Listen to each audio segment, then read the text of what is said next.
Hello students, जैसा कि class 9 topic class 9 subject science topic first हमारे आसपास के पदार्थ matter and it's our surrounding. जैसा कि पहले चैप्टर की हमने थ्योरी पूरी तरीके से कंप्लीट कर ली। हमने आप लोगों से एक चीज कहा था कि अब हम जब अगली क्लास करेंगे तो उसमें हम संपूर्ण एनसीईआरटी को कवर करेंगे।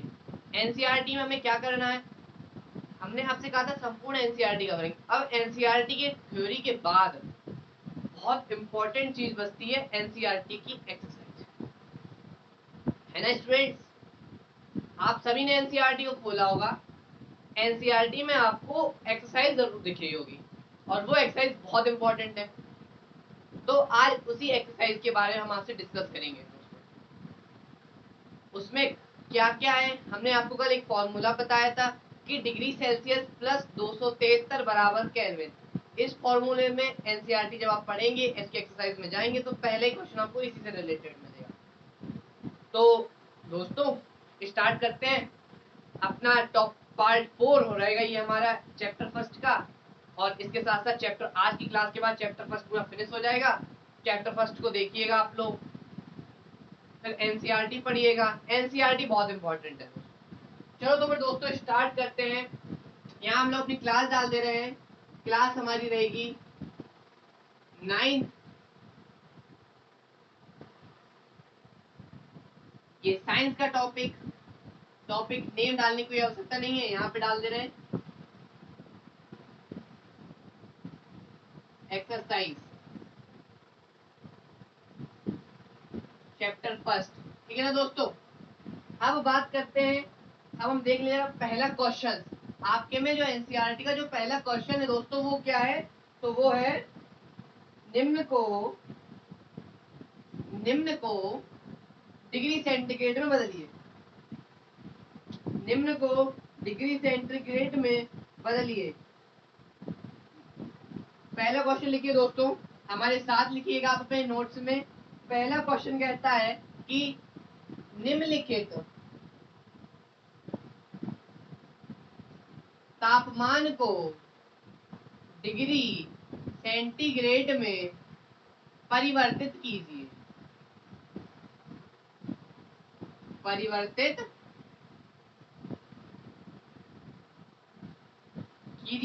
जैसा कि दोस्तों आप लोगों को पता है, इसके लिए हमने आपको फॉर्मूला कल बताया हुआ था।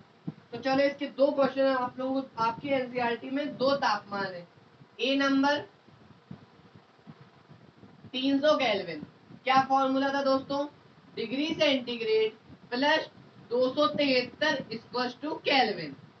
तो हम लोगों को क्या दिया हुआ है, केल्विन। पूछा क्या है, डिग्री सेंटीग्रेड। तो डिग्री सेंटीग्रेड इक्वल टू के माइनस 273। पक्षांतर करेंगे ये उस तरफ जाएगा, माइनस का हो जाएगा। हम लोगों को दिया है 300 माइनस 273, तो डिग्री सेंटीग्रेड आएगा 27 डिग्री। पहला क्वेश्चन हो गया दोस्तों। इसी का जो बी पार्ट है वो आशा करता हूँ आप लोग लगाएंगे। अच्छा चलो दोस्तों, तो बताओ 470 केल्विन। सभी लोग कमेंट बॉक्स में कमेंट करिएगा कि 770 केल्विन को डिग्री सेंटीग्रेड में क्या लिखेंगे। बताओ दोस्तों जल्दी से। इसका फॉर्मूला था degree centigrade 273 plus equal to K, तो के बराबर 270 माइनस दोस्तों सी बराबर के माइनस 273। तो सी बराबर 470 माइनस 200। घटाओ जल्दी दोस्तों, घटाओ। आप सभी मैथ के स्टूडेंट हैं, घटाइए इसको। घटाकर बताइए क्या आएगा यहाँ पे, जल्दी बोलिए क्या आएगा यहाँ पे घटा के। यहाँ पर घटाकर आएगा 473 बटे 200, 470 बटे 273। 10 में से 3 गया 7, 6, 16 में से 7 गया 9, 197 डिग्री सेंटीग्रेड। पहला क्वेश्चन ये आपका फिनिश होता हुआ दोस्तों। इसके बाद जो एनसीईआरटी में दूसरा क्वेश्चन आपको देखने को मिलेगा वो क्या होगा, उसमें कहा जाएगा डिग्री सेंटीग्रेड को के में कन्वर्टेड कीजिए, अर्थात डिग्री सेंटीग्रेड तापमान को, अर्थात केल्विन, डिग्री सेंटीग्रेड को केल्विन में परिवर्तित कीजिए। तो इसमें कौन कौन से क्वेश्चन है दोस्तों, चलो देख लेते हैं। इसमें आप लोगों को दिया गया है, ए नंबर पे दिया गया है क्या, 25 डिग्री सेंटीग्रेड। 25 डिग्री सेंटीग्रेड को केल्विन में बदलिए। कैसे बदलेंगे दोस्तों, तो इसके बदलने का भी एक फॉर्मूला हमने आपको बताया था, centigrade plus 273 equal to K. तो सी है 25, ये है 273, के का मान आया 5 3 8 7 2 9 और 298। इसी का बी पार्ट है दोस्तों, क्या है बी पार्ट सर, तो जो बी पार्ट है वो है 373। अब आप लोग इसको सोचेंगे कैसे लगाएंगे, जैसे इसको लगाया है उसी फॉर्मूले से इसको लगाना है। सी की वैल्यू कितनी है, 373 प्लस 273 इसको 6, 3 3 6 7 7 14, हासिल आई 1 3 2 5 और 1 6, तो 676 केल्विन। समझे दोस्तों, बेसिकली क्वेश्चन 2 भी फिनिश। चलो आगे बढ़ते हैं। आगे कुछ आपको बेसिकल कॉन्सेप्ट लेस क्वेश्चन मिलेंगे, कॉन्सेप्चुअल क्वेश्चन मिलेंगे। जो हमने आपको थ्योरी पढ़ाई है उसे अच्छे से पढ़िए, 5-6 बार रिवाइज करिए, आपके माइंड में सेट हो जाएगी। जो तीसरा क्वेश्चन है दोस्तों वो है कि जो नेफ्थलीन होती है, आप सुनिएगा दोस्तों, अब ये क्वेश्चन सुनने वाले हैं आप लोगों के लिए। जो नेफ्थलीन होती है जिसे हम लोग साधारण भाषा में क्या कहते हैं, पॉलीथीन कहते हैं।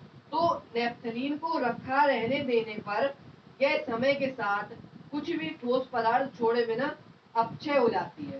देखो उसका कहने का मतलब है, जो पॉलीथीन है दोस्तों, क्वेश्चन नंबर जो 3 है, 3 का जो ए पार्ट है कि पॉलीथीन को खुला छोड़ देने पर यह ठोस पदार्थों में अपक्षय हो जाती है। क्यों, क्योंकि हमने आपको कल एक टॉपिक बताया था सब्लिमेशन, ऊर्ध्वपतन। नेफ्थलीन के उड़ने में ठोस के रूप में अपक्षय होने पे उसी का कारण है। इसका आंसर क्या रहेगा कि देखो ऊर्ध्वपतन का क्या कारण होता है दोस्तों, चलो आपको ऊर्ध्वपतन की डेफिनेशन का रिवीजन करवा देते हैं।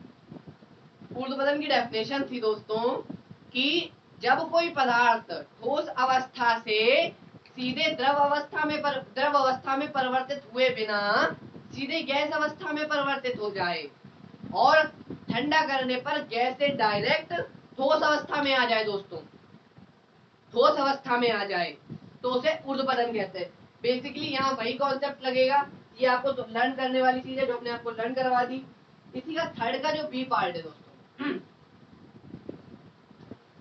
जो थर्ड का बी पार्ट है वो भी ऐसे ही है। थर्ड का बी पार्ट क्या कहता है, थर्ड का बी पार्ट कहता है हमें इत्र की गंध बहुत दूर बैठे हुए व्यक्ति के पास भी पहुंच जाती है। इत्र की गंध, जो परफ्यूम हम लोग लगाते हैं वह बहुत दूर तक पहुंच जाती है। क्यों, हमने आपको कल बताया था ना वाष्पीकरण को प्रभावित करने वाले कारक कौन कौन से थे दोस्तों, बताइए आप लोग। आर्द्रता थी, नमी थी, गति थी। जो इत्र के गण होते हैं दोस्तों, इत्र लगाने पर बहुत दूर तक आसानी से इसकी गंध फैल जाती है। क्यों, तो इसका कारण क्या है दोस्तों, तो सुनिए आप लोग। बेसिकली इसका मेन कारण सिर्फ एक है, वाष्पीकरण को प्रभावित करने की दर में चौथा कारक जो कि हमने आपको नहीं बताया था कल, वो हम आज आपको बता रहे हैं। लिखिए दोस्तों, यहाँ पे एक इंपॉर्टेंट नोट डाल के आप लोग अपने नोट्स पे ऐड कर लीजिएगा। चौथा पॉइंट कल हमें आ तो गया था बट उसकी डेफिनेशन हमें अच्छे से नहीं आ रही थी, वो थी वायु की,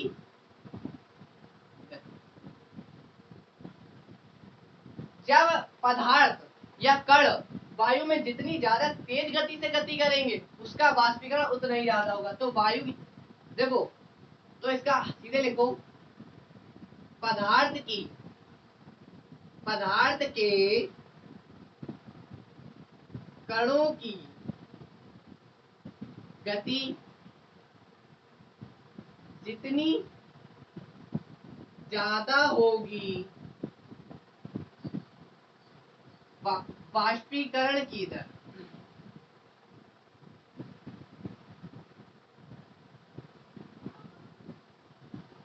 उतनी ही, जब आपके एग्जाम में आए कि इत्र लगाने से इत्र की महक बहुत दूर तक फैलती है, तो आप ये बताएंगे कि इत्र के कणों में, इत्र के कण वायु में बहुत तेजी से गति करते हैं जिसके कारण में वाष्पीकरण की दर बहुत ज्यादा होती है, इसलिए उसमें स्मेल बहुत ज्यादा आती है दोस्तों। तो चलो बेसिकली 3 क्वेश्चन हम लोग निपटा दिए, और जो चौथा क्वेश्चन है क्या है, हाँ, चौथा क्वेश्चन बहुत इंपॉर्टेंट है जो कि आपको पहली क्लास से रिलेट कराएगा दोस्तों। चौथा क्वेश्चन पूछ रहा है कणों को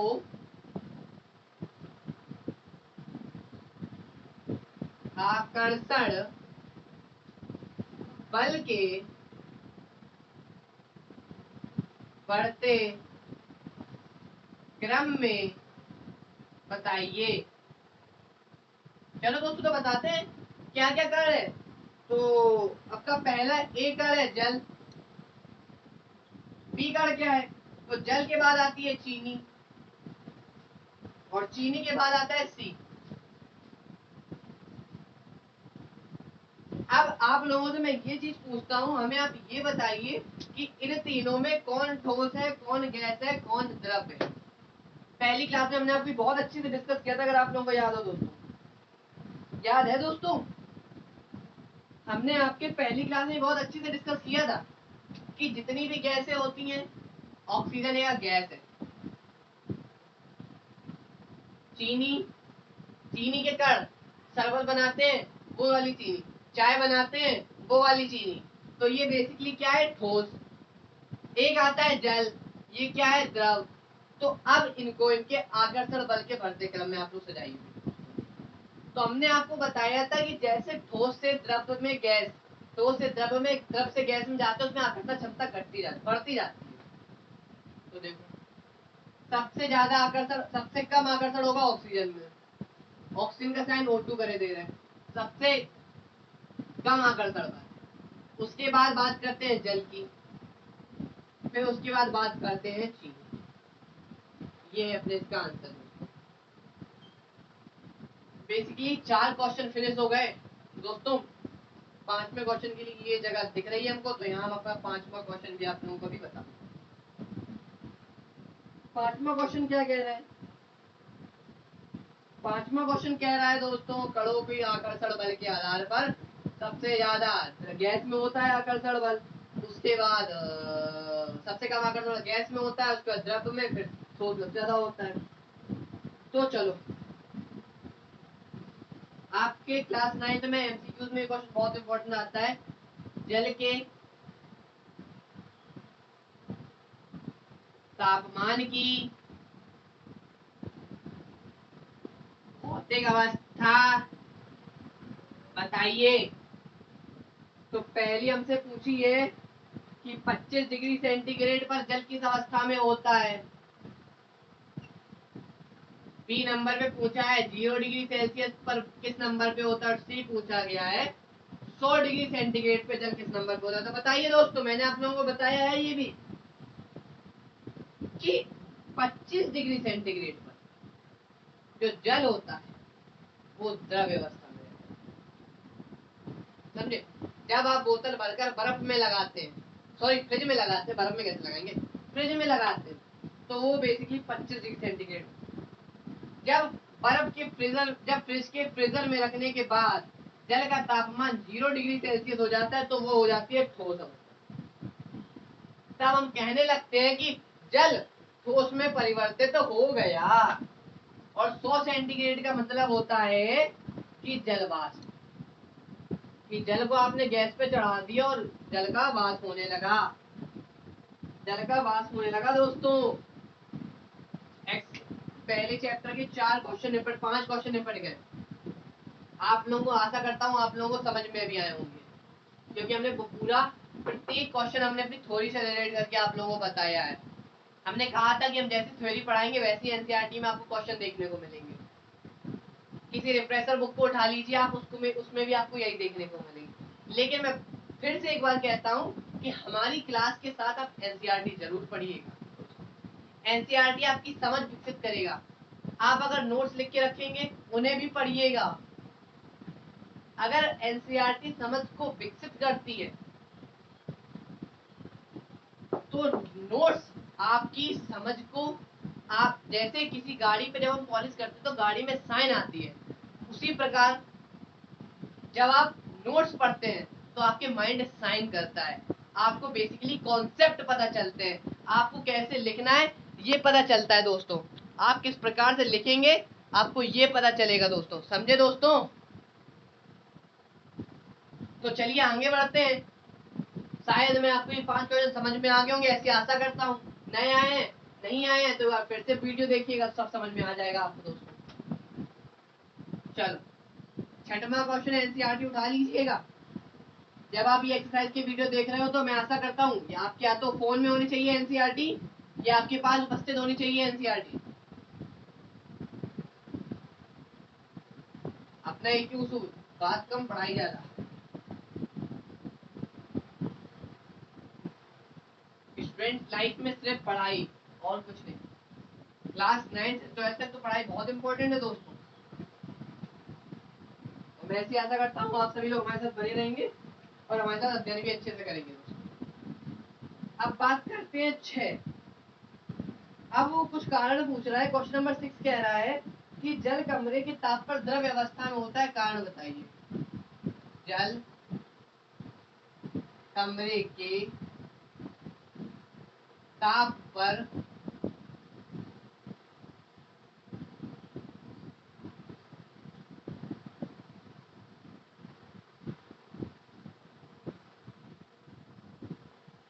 जल कमरे के ताप पर द्रव अवस्था में होता है, कारण बताइए। हम लोगों को पता है कि जल में एक क्या गुण होता है। बेसिकली हमने आपको बताया था जल में बहने का गुण होता है, जल में तरलता होती है। तो इसका आंसर ऐसे लिखेंगे। कैसे लिखेंगे दोस्तों? जल कमरे के ताप पर द्रव अवस्था में होता है क्योंकि इसमें बहने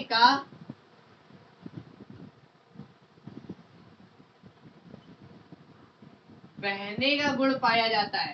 ठीक है ना दोस्तों, इसमें बहने का गुण पाया जाता है। अब बहने का गुण पाया जा रहा है तो द्रव अवस्था में तो होना आसानी सी बात है। ठीक, क्योंकि इसमें बहने द्रव को जिस बर्तन में डालेंगे उसी बर्तन का आकार ले लेगा। ये आपकी माइंडसेट डिनोट करता है कि आप इसको थोड़ा कैसे दिखा सकते हैं। द्रव को जिस बर्तन में डालेंगे उसी आकार ले लेता है, इसका आकार निश्चित नहीं होता है, आयतन निश्चित होता है। ये भी लिख सकते हैं अब आप इसमें। अब जो 6 का बी क्वेश्चन है वो क्या है कि अलमारी, लोहे की अलमारी कमरे के ताप पर ठोस है, क्यों? बी, लोहे की अलमारी कमरे के ताप पर ठोस है। बताइए दोस्तों इसका क्या कारण होगा? दृढ़ता, सॉलिडिटी, पढ़ाया था ना हमने आपको। लोहे की अलमारी कमरे के ताप पर ठोस है क्योंकि इसमें दृढ़ता का गुण पाया जाता है। बेसिकली यही है 2 से 6 में, तो ये भी फिनिश हो गए।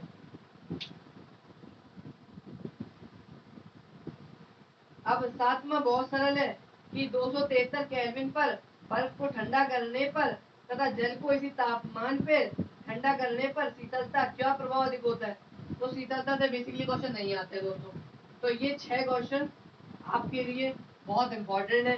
Basically class 6, 7।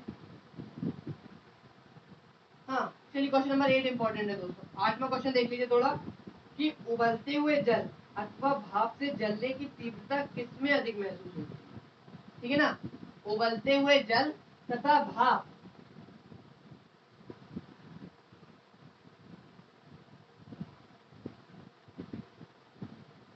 उबलता जल तथा भाप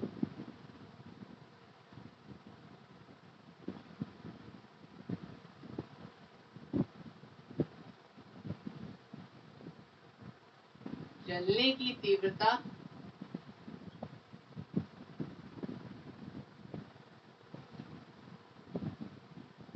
ज्यादा होती है।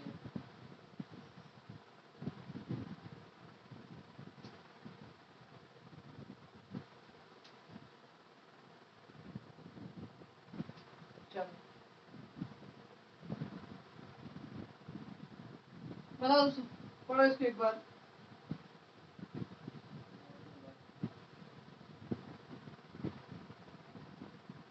देखो दोस्तों, भाप में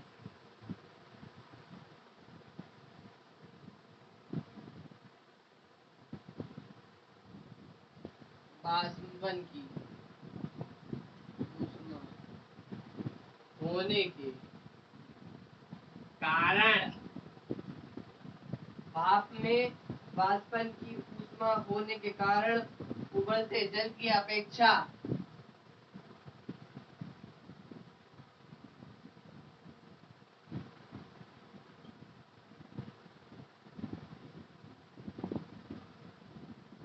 तीव्र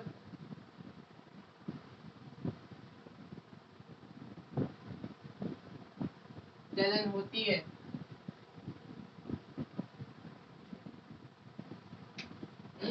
इसके साथ ही दोस्तों, अपनी जो एनसीईआरटी का अध्याय है वो पूरी तरीके से फिनिश होता है। अब कुछ टॉपिक, कुछ क्वेश्चंस और है जो कि बेसिकली आपको पेजों के बीच में देखने को मिलेंगे। उनमें भी देख लेते हैं, कुछ इम्पोर्टेंट जो भी थे पढ़ लेते हैं उनको भी दोस्तों। तो क्या है, देख लेते हैं जरा बुक्स में क्या है उसमें। पहला सुनिए दोस्तों, निम्नलिखित में से कौन से पदार्थ है, निम्नलिखित में कौन पदार्थ है। तो पहले क्वेश्चन में छाटिए कौन कौन से पदार्थ हैं। पहला है कुर्सी, दूसरा है वायु, तीसरा है प्रेम, घृणा, बादाम। बताइए दोस्तों इसमें कौन कौन से पदार्थ है। तो कुर्सी एक पदार्थ है, बादाम एक पदार्थ है, बाकी सब कुछ पदार्थ नहीं है। वायु भी एक पदार्थ है। दूसरा देखो दोस्तों, गरम खाने की गंध कई दूर से आपके पास पहुंच जाती है, लेकिन ठंडे खाने की महक आपके पास नहीं पहुंच पाती। देखो, जो गरम खाना होता है उनके कणों में गतिज ऊर्जा बहुत ज्यादा होती है। जब गरम खाने के कणों में गतिज ऊर्जा बहुत ज्यादा होगी तो उसके कण बहुत दूर तक गति कर पाएंगे, जबकि ठंडे खाने में कणों में गतिज ऊर्जा नहीं होती है, ना के बराबर होती है, इसलिए उसकी जो स्मेल होती है वो ज्यादा दूर तक नहीं पहुंच पाती है। अब तीसरा क्वेश्चन देखिए दोस्तों, स्विमिंग पूल में गोताखोर पानी काट पाता है, इससे पदार्थ का कौन सा गुण प्रेक्षित होता है।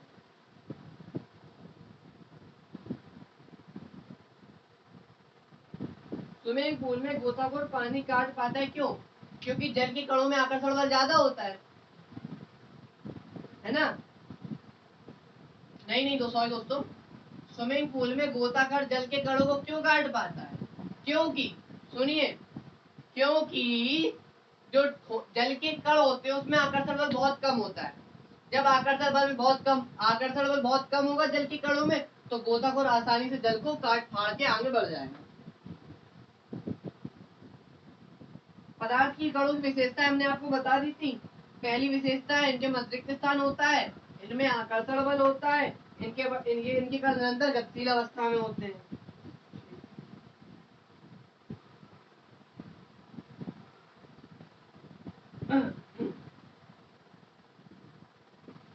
कुछ डेफिनेशन है, हमने आपको सारणी बनाई थी कि आकार किसमें निश्चित होता है, आयतन किसमें निश्चित होता है, सीमाएं क्या है, संपीड़ितता किसमें ज्यादा होती है, गतिज ऊर्जा किसमें क्या होती है, विसरण किसमें किस प्रकार होता है। तो ये भी हमने आप लोगों को बताया था दोस्तों। फिर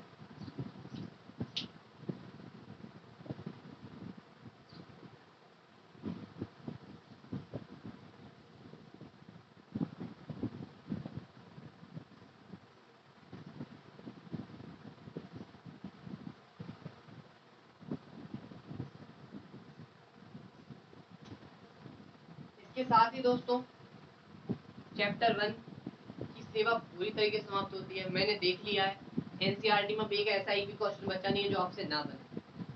जितना क्वेश्चन मैंने आपसे बताए हैं, जो डेफिनेशन आपको लिखवाई है, आपके एग्जाम्पल आपके एग्जाम में सीखे हैं। एमसीक्यूज भी आएगा, वो भी इन्हीं से आएगा। डेफिनेशन लिखने को आती है तो भी इन्हीं से आएगी। बस मैं आपसे बस एक ही चीज की आशा करता हूँ कि आप लोग मन लगाकर पढ़ेंगे, मन लगाकर मेहनत करेंगे,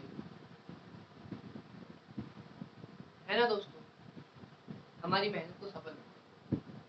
हम जो मेहनत आपके साथ बोर्ड पे कर रहे हैं, वो मेरे साथ, हम आपके साथ जो मेहनत बोर्ड पे कर रहे हैं, मैं ऐसी आशा करता हूँ ये मेहनत आप लोग मेरे साथ अपनी कॉपी पे पेन पे कर रहे होंगे। मैं ये चाहता हूँ कि जब मैं क्लास लूँ, आपके पास एक कॉपी पेन होना चाहिए।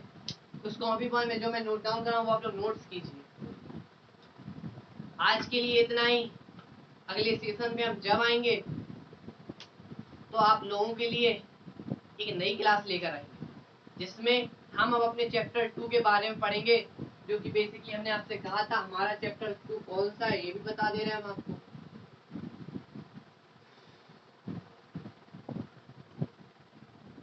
जो चैप्टर 2 है वो कौन सा है, तो देखो जो चैप्टर 2 है दोस्तों, वो है हमारी आस पास के शुद्ध।